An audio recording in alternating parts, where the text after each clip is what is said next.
آج ہم ایک بہت آپ کہہ لیں مشہور اور طاقتور قرآنی کردار کی بات کر رہے ہیں، فرعون کی۔ وہ بادشاہ جو طاقت کے نشے میں اتنا آگے بڑھا کہ خدائی کا دعویٰ کر بیٹھا۔ جی، اور اس کہانی کی سب سے شاید حیران کن بات قرآن کا وہ بیان ہے کہ اس کے انجام کے بعد اس کے جسم کو آنے والی نسلوں کے لیے ایک نشانی، ایک آیت بنا دیا گیا۔ اچھا، جی، اور ذرائع یہ بتاتے ہیں کہ قاہرہ کے عجائب گھر میں آج بھی ایک ممی شدہ لاش موجود ہے جس سے اکثر لوگ اسی فرعون کی لاش مانتے ہیں۔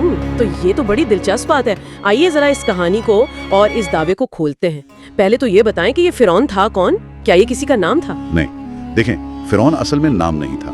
یہ قدیم مصر کے بادشاہوں کا ایک شاہی لقب تھا، جیسے روم میں قیصر ہوتا تھا یا فارس میں کسرا۔ اچھا، جیسے سیزر۔ جی بالکل ویسے۔ تو قرآن میں جس خاص فرعون کا ذکر ہے وہ دراصل حضرت موسیٰ علیہ السلام کے زمانے کا حکمران تھا۔ تو کوئی اندازہ ہے کہ تاریخی طور پہ یہ کون ہو سکتا ہے؟ رامزس وغیرہ؟ جی، زیادہ تر مفسرین اور تاریخ دان جو ہیں وہ واقعات اور زمانے کے حساب سے اندازہ لگاتے ہیں کہ یہ یا تو رامسیس دوم تھا یا پھر اس کا بیٹا مرنب تھا، ان دونوں میں سے کوئی ایک۔ صحیح۔ اور قرآن میں اس کا ذکر کس طرح سے آتا ہے؟ مطلب کیا کردار ہے اس کا؟ قرآن میں تو دیکھیں کوئی 74 بار اس کا ذکر ہے۔ 74 بار؟ کافی زیادہ ہے۔ جی ہاں، اور تقریباً ہر بار وہ آپ کہہ لیں ظلم، تکبر اور انکار کی علامت کے طور پر۔ اللہ کی نشانیوں کا انکار؟ ہاں، یعنی ایک منفی کردار کے طور پر۔ بالکل۔ اور اس کا سب سے بڑا جرم تو اللہ کی وحدانیت سے انکار تھا، اور پھر وہ مشہور قول جب اس نے اپنی قوم سے کہا انا ربکم الاعلی، میں تمہارا سب سے بڑا رب ہوں، یعنی خدائی کا دعویٰ۔ جی، خدائی کا دعویٰ۔ یہ تکبر کی انتہا تھی۔ یہ بات تو واقعی حیران کن ہے کہ جس نبی یعنی حضرت موسیٰ علیہ السلام نے اسے چیلنج کیا، انہی کی پرورش اسی فرعون کے محل میں ہوئی۔ بالکل، اور وہ بھی اس کی بیوی حضرت آسیہ کے ہاتھوں۔ یہ اللہ کی اپنی منصوبہ بندی تھی۔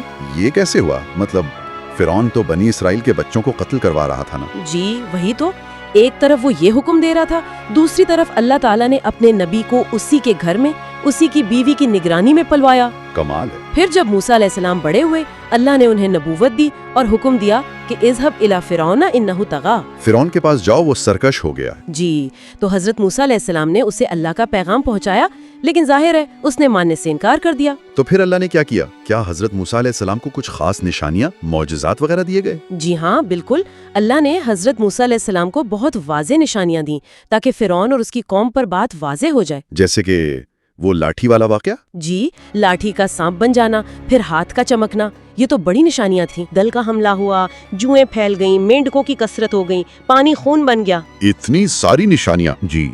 مگر فرعون اتنا متکبر تھا کہ اس نے ان سب کو جادو قرار دے دیا۔ سب کچھ دیکھنے کے بعد بھی انکار؟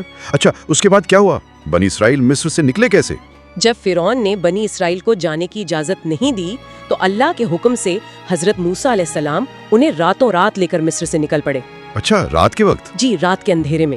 جب فرعون کو پتا چلا تو وہ بڑا غصے میں آیا اور اپنا پورا لشکر لے کر ان کے پیچھے چل پڑا۔ اور پھر وہ سمندر والا مشہور واقعہ پیش آیا؟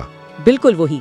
بنی اسرائیل سمندر کے کنارے پہنچے تو آگے پانی تھا، پیچھے فرعون کا لشکر، سب پریشان تھے۔ ظاہر ہے۔ تب اللہ کے حکم سے سمندر پھٹ گیا اور بیچ میں ایک خشک راستہ بن گیا۔ سبحان اللہ۔ بنی اسرائیل تو اس راستے سے سلامتی سے گزر گئے، لیکن جب فرعون اور اس کا لشکر اسی راستے پر آیا تو پانی واپس مل گیا؟ جی، سمندر دوبارہ مل گیا اور وہ سب فرعون سمیت وہیں غرق ہو گئے۔ قرآن کہتا ہے فَأَغْرَقْنَاهُ وَمَن مَعَهُ جَمِيعًا۔ جی، اور یہ بھی آتا ہے کہ ڈوبتے وقت اس نے کہا تھا کہ میں ایمان لایا؟ جی ہاں، قرآن اس کا ذکر کرتا ہے۔ جب وہ ڈوبنے لگا بالکل آخری وقت میں تو وہ پکارا آمنت انہ لا الہ الا الذی آمنت بہ بنو اسرائیل، کہ میں ایمان لایا اس پر جس پر بنی اسرائیل ایمان لائیں، وہ انا من المسلمین، اور میں فرما برداروں میں سے ہوں۔ تو کیا یہ ایمان قبول ہوا؟ نہیں، اللہ تعالیٰ نے اسے رد کر دیا۔ جواب آیا آلان وقد عصیت قبل وکنت من المفسدین۔ اب ایمان لاتا ہے حالانکہ اس سے پہلے تو نافرمانی کرتا رہا اور فسادی تھا۔ مطلب دیر ہو چکی تھی۔ جی بالکل، موت کے وقت کا ایمان قبول نہیں۔ لیکن اسی موقع پر اللہ تعالیٰ نے ایک اور بات فرمائی جو بہت اہم ہے۔ وہ کیا؟ فرمایا فَالْيَوْمَ نُنَجِّيكَ بِبَدَنِكَ لِتَكُونَ لِمَنْ خَلْفَكَ آیَةً۔ پس آج ہم تیرے جسم کو بچا لیں گے تاکہ تو اپنے بعد والوں کے لیے ایک نشانی بن جائے۔ جی، تیرے بدن کو یعنی لاش کو ہم محفوظ رکھیں گے۔ تو اس پوری کہانی سے، اس واقعے سے کیا سبق ملتا ہے ہمیں؟ لیکن سب سے بڑا سبق تو تکبر اور غرور کا انجام ہے کہ دنیا کی طاقت، اقتدار اللہ کی قدرت کے سامنے کچھ بھی نہیں۔ صحیح۔ اور دوسرا یہ